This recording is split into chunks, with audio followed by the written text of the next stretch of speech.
In my other video, I refrained from talking about Bakugo's death because he's one of my favorite characters in the show, and his death may be good or bad depending on what they do with it next season. Now what exactly does happen with Bakugo anyway? Let's find out. Over at Coffin in the Sky, Bakugo tries to engage Shigaraki, who ends up breaking his arm and destroying the equipment around his neck. He holds him up by his neck and recognizes him as Deku's friend. He recalls their previous encounters, one where he skewered him as he leapt in front of Deku to protect him from getting spiked by his incomplete awakened body, and another when he kidnapped him and tried to recruit him into the League of Villains. Both very important events in Bakugo's life. The first event highlights just how much Bakugo has grown as a character from the first season, from being Deku's bully who took every opportunity to demonstrate how much superiority he had over him in both combat ability and sheer power, to now, a character who's willing to put his own life on the line to save Izuku, his friend.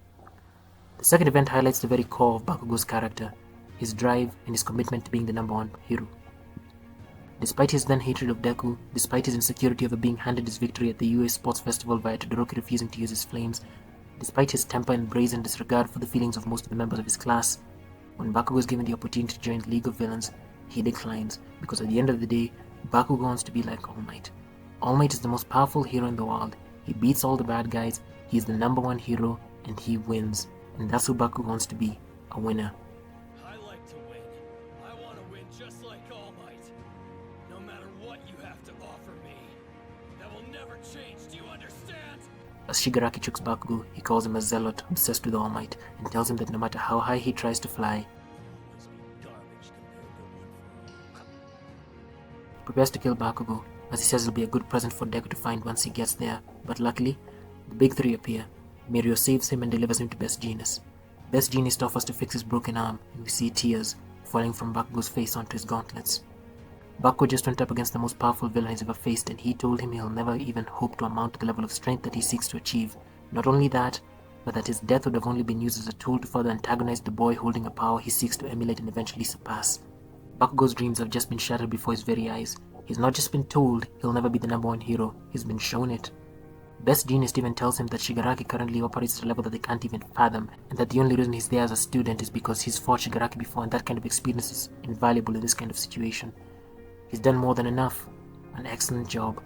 All that's left is to stay back, let Best Genius fix his arm, and hope to dodge any further attacks that come his way. Except, that's not who Bakugo is. He's not like most people.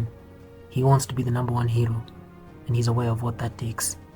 He knows that there's a difference between those who aim for the top and those who will settle. And that difference matters. Best Genius looks at him, and Bakugo begins to whisper something. He's reciting Shigaraki's attack pattern. We cut back to Shigaraki as the big three try to take him down. Shigaraki tries to finger Nejire, but she fights back. She refuses to become another Miracle.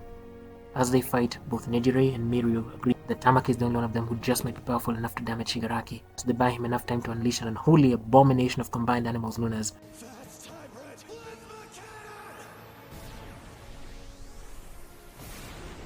the most powerful attack we've seen him use so far. It seems effective at first, but Shigaraki is able to grow back his body as he mocks them for thinking that attack might hurt him. It's over. The heroes unleashed their most powerful attacks, they did nothing, and Deku still hasn't arrived. But the smoke clears up a bit and we see Bakugo get up and tell Best Genius to use his first aid on the other heroes. Even as he's bleeding out, Bakugo is still thinking about his teammates in the fight. Another sign of his growth as a character from the days of calling his teammates Smoky bastard, Scarface, spicy hot, tape arms, pink cheeks, Sparky, elbow guy, raccoon eyes, balding, you half and half bastard, spiky hair, 4 eyes, and failing to adequately help trapped bystanders in his provisional hero licensing exams.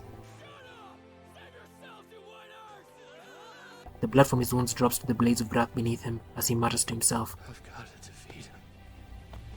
Right, Izuku? Bright yellow sparks appear on Bakugo's face and suddenly, he launches into the air and immediately facepalms Shigaraki, delivering a powerful explosion. He recites Shigaraki's movements back to himself in order to dodge them, and then immediately flies back to Shigaraki to deliver another powerful explosion. His speed is so intense at this moment that it almost seems as if he's teleporting, and as he fires off his explosion, we're reminded by Present Mike about Bakugo's quirk, possibly for the last time. quirk, explosion. His palms secrete a nitroglycerin-like sweat he can detonate to create powerful blasts. But this wasn't Bakugo's normal quirk use in action. It was his recently discovered maneuver, Cluster, which allowed him to store sweat droplets and launch them at his opponents. The first time we saw him use a rudimentary version of this attack was in defense, when he saved Izuku from being skewered by Shigaraki's incomplete body, and now, gets to repeat the same attack, but in an offensive manner, by using the refined version of this ability against the completed and evolved form of Shigaraki's body in order to buy the heroes more time before Izuku gets there. At this moment, Bakugo's decision to rely on the ability that led to him nearly losing his life the first time may hint at his impending fate and the potential outcome of this attack. As he stored up more and more sweat, it began to leak out from the pores all over his body, allowing him to do full body explosions that gave him more speed than he had ever used before. As Bakugo fires his attack, he says that he's in pain. But this is Bakugo, and it's not the first time he's shown a willingness to endure pain to avoid accepting defeat. I'll break myself, even if there's nothing left of me. I will win the way I want to. I'll destroy myself before I accept defeat at your hands. He thinks back to all his interactions with Izuku, and was shown just how much Bakugo has learned from him. He continues to fight Shigaraki while experiencing incredible pain across his entire body due to the stress in his glands, his open wounds, and his broken arm. Just like he saw Izuku power through the pain of breaking his finger by using one for all at 100% at a single part of his body in order to throw a ball and not fail his quack assessment test back in the first season. He anticipates Shigaraki's movements by watching him, dodges his attacks, then counters them with his own, just like Izuku did when they fought each other for the first time while practicing indoor battles in the first season. He calls Izuku a professional at the skills he's been emulating this entire fight, showing that even when he hated him back in earlier seasons, he still watched him closely. Bakugo questions himself. He wonders if he can still catch up to Midoriya. Even in this moment, all that he can think about is whether he can live up to the promise he made to Izuku back when they fought each other at the end of the third season. I'll go higher than even you, chosen one. Then I guess I'll just have to be better than that. You what? Damn it, nerd! We get to see Shigaraki's perspective of these events for a moment. He's confused. The boy who he just said would be garbage compared to One For All is causing him to panic for some reason, almost as if he was wrong in underestimating Bakugo's strength. He's made this mistake before, back when he kidnapped him, thinking that just because Bakugo had a temper, he'd be willing to join the League of Villains. Back then, his overestimation of Bakugo's hatred for Hero Society led him to almost being captured by All Might, and now, his underestimation of Bakugo's power might ultimately lead to him suffering serious damage. We switch back over to Bakugo, who envisions All Might. He's presented as a vestige similar to the way he appears in Midoriya's meetings with the previous users of One For All. We know that Izuku being able to see All Might in this form means that his time must be near. Therefore, Bakugo being able to see All Might like this might be a clue as to his coming fate. Bakugo is in his uniform as he talks to All Might. He's always made sure to present himself as confident, independent, a leader, and the most talented person in the room when he's in the presence of his peers. But here, he's just a shy UA student meeting his childhood hero. Bakugo pulls out a card with All Might's picture in it, the same card he drew at the same time with Izuku back when they were kids. Bakugo and Deku, in a way, are two sides of the same coin. They both admire and seek to achieve the position of a man whom they've both idolized since they were children. Deku saw All Might as something akin to a god that he could almost never hope to surpass, partly due to his extreme admiration of him, while Bakugo, in addition to the admiration, saw him as a massive obstacle along his path to becoming the #1 hero. Deku has incorporated All Might's appearance into his own superhero costume, while Bakugo has taken on part of All Might's name, combined it with his own, and christened himself. Bakugo has watched and learned the techniques that Midoriya used to beat him and incorporated them into his fight with Shigaraki, while Izuku admitted in their fight at the end of the third season that his idea of victory is tied to his image of Bakugo despite his bullying, because he personally considers Bakugo to be the best, and that's why he kept chasing after him, no matter how many times Bakugo tried to get rid of him.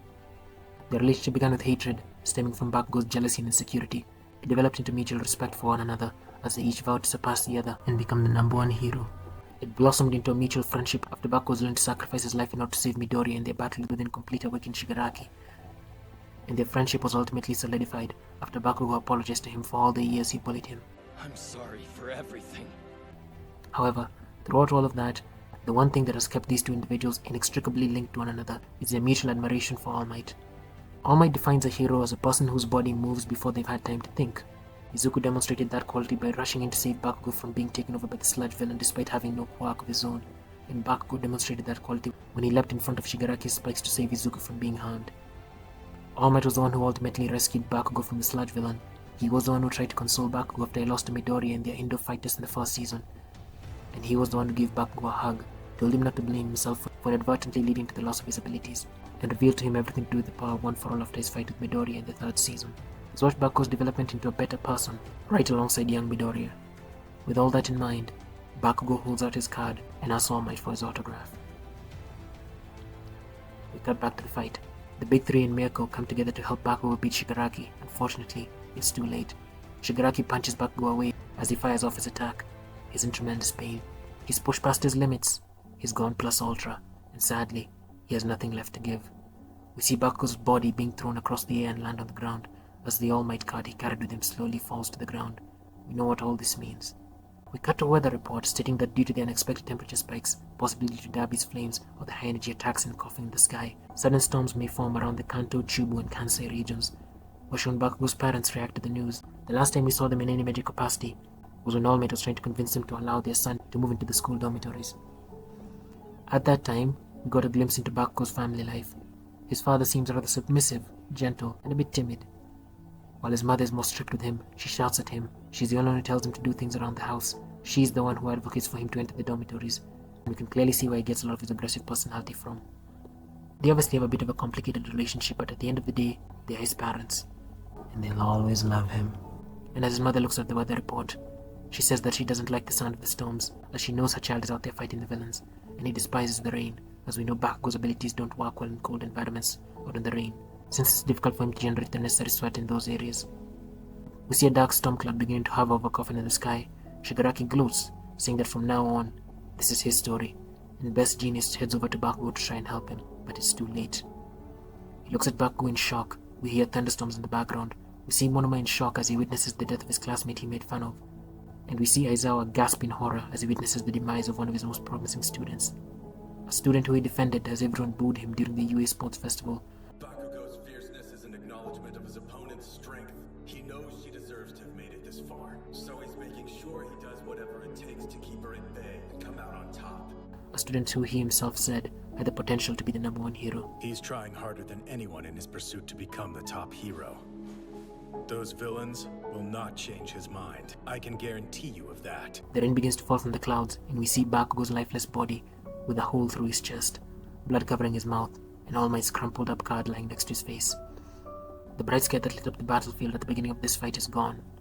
The bright lights from Bakugo's cluster explosions is gone, and the light that we saw in Bakugo's eyes as he wondered whether he could still catch up to Izuku in the midst of the fight with Shigaraki is gone. All there is now is rain.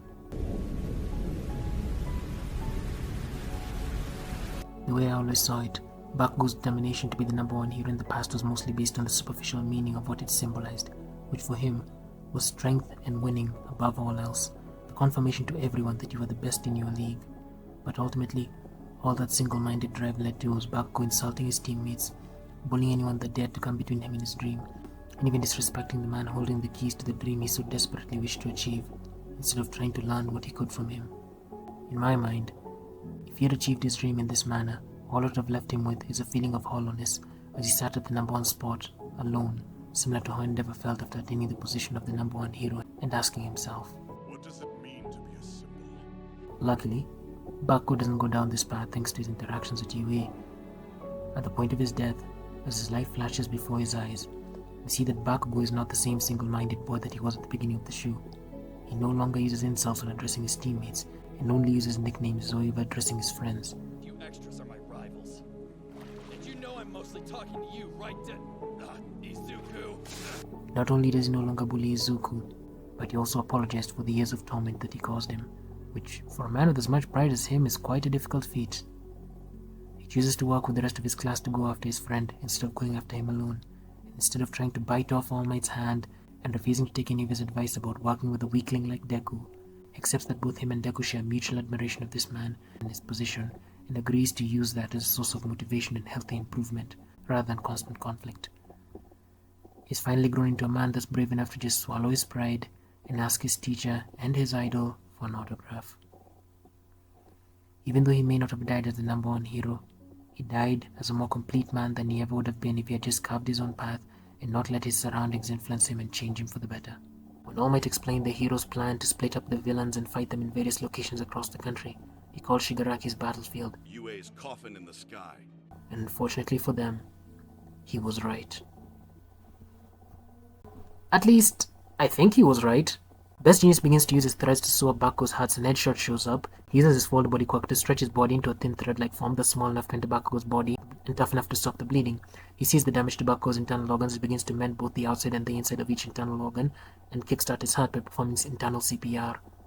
President Mike and Best Genius confirm that even if it's effective, the procedure will be fatal for him.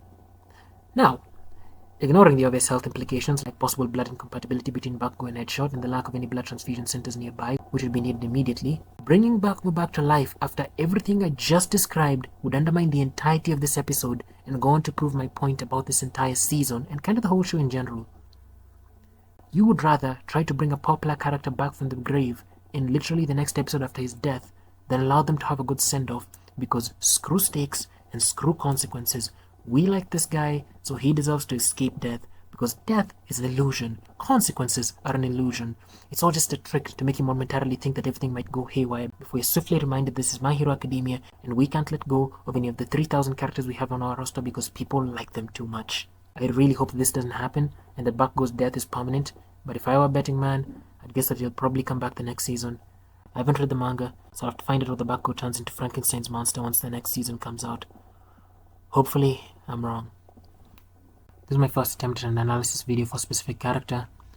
I know it's not too deep, and there's probably way more to say and interpret about Bakugo's character and his relationships with Deku, his peers, his classmates, his teachers, and All Might. This is just my attempt at a brief summary of all of that, and I hope I did this character arc some justice with my interpretation of the events. Let me know what you think about all this. Please like and subscribe, and watch my other video if you're curious about my thoughts on some of the other events in Season 7. Thanks for watching the video, and once again I'm sorry for the subpar audio and any editing mistakes, but it's all I can manage at the moment, unfortunately. Now leave me alone, extras. You can't walk around calling people extras just because you don't know who they are.